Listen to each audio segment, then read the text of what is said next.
Oyez! Oyez!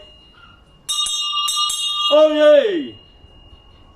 On this day, the 15th of August in 1945, victory in Japan was celebrated, and it was the end of the Second World War. God save the Queen. Welcome to Sir David's Victory over Japan Day celebrations for the 75th anniversary of VJ Day this year and the end of the Second World War. In this video, we will hear the history of the conflict in the Far East, narrated by Peter Egan, who is well known for his roles in Downton Abbey, Ever-Decreasing Circles, and Chariots of Fire. A local veteran, John Hill, will tell us about his time in the war as a navigator. Members from the Children and Families of the Far East Prisoners of War charity will share their family stories about the war. Winner of Southend's Got Talent competition, Joe Palmer, will perform On the Road to Mandalay. And of course we will hear the wonderful singing from Vera Lynn, the force's sweethearts who went out to Burma and India to entertain our troops, as well as an interview with her daughter, Virginia. To finish, there will be a 1-minute silence and the last post performed by Westcliff High School for Boys. I hope you all enjoy this celebration for VJ Day. I would remind you of the Kohima epitaph, "For your tomorrow, we gave our today." In 1941, Japan launched attacks on British territories all over the Far East, including Hong Kong, Malaya, now Malaysia, Singapore and Burma, now Myanmar. Japanese forces invaded Malaya on the 8th of December 1941, the same day as the attack on the American base at Pearl Harbor. The garrison of British, Indian and Australian troops, lacking the arms and armour to repel the Japanese forces, was quickly overrun. Next to fall was Singapore. Reprisals against British troops were particularly savage here, with troops entering the military hospital and bayoneting soldiers, doctors and nurses alike. On 15th of February 1942, British forces in Singapore surrendered to the Japanese, the largest surrender in British history.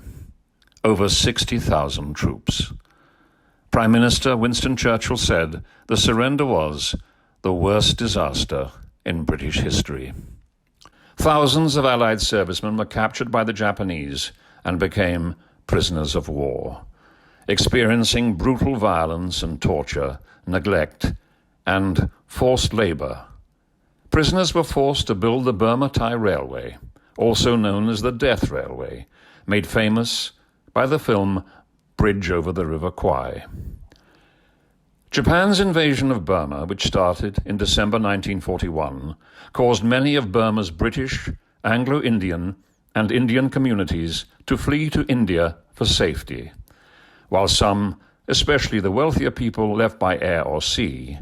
Hundreds of thousands were forced to travel by foot across Burma's mountains, with many dying on the journey from disease, exhaustion, malnutrition, or through drowning while crossing Burma's many rivers. By June 1942, the Japanese had forced British, Indian, and Chinese forces out of Burma. The 14th Army was formed in India in 1943 and was said to be the largest single army formed during the Second World War. It was made up of British units and troops from all corners of the Commonwealth, including Africa. Under the command of Lieutenant General William Slim, the Army's task was to retake Burma from the Japanese. In February 1943, 3,000 British and Gurkha troops mounted long-distance raids behind Japanese lines. These troops were known as the Chindits, and 4 of these brave men received the highest honor for bravery, the Victoria Cross. Their main task was to sabotage railways and liaison with local resistance groups, and they suffered heavy casualties. The successful campaign to drive the Japanese out of Burma culminated in the race for Rangoon. This vital port had to be recaptured before the monsoon rains made roads impassable.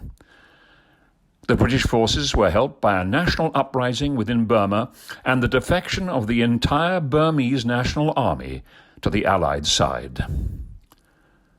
The 14th Army is often called the Forgotten Army because its operations in Burma were overlooked by the press at the time, with journalists preferring to cover events closer to home on the continent.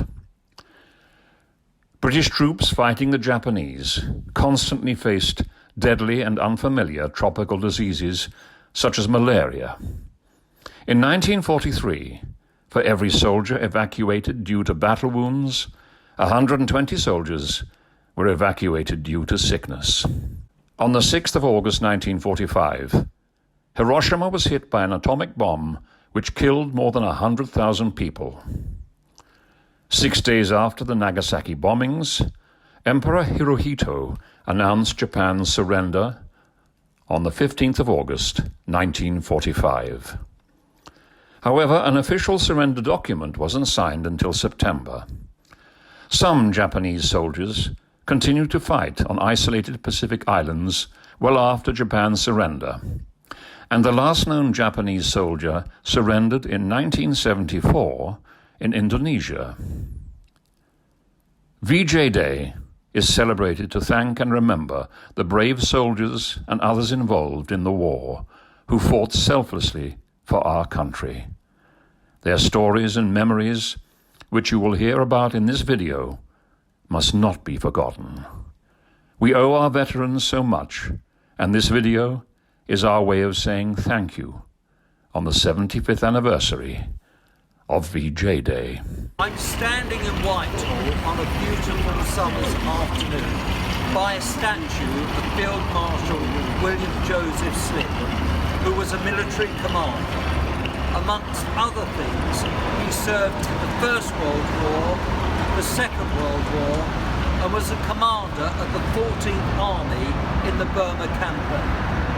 On the 28th of October 1942, he was appointed a commander of the British Order of Empire. He was known to have an excellent relationship with his troops, who were known as the Forgotten Army, something that Dame Vera Lynn often referred to. After the war, he was appointed as Governor-General of Australia in May 1953. He was a popular choice for the role because he fought alongside Australians at Gallipoli and in the Middle East. The statue was erected in 1993 and it depicts Slim as all the troops who served under his command in Burma will remember him. As his son, Colonel John Douglas Slim said, "My father statue depicts him standing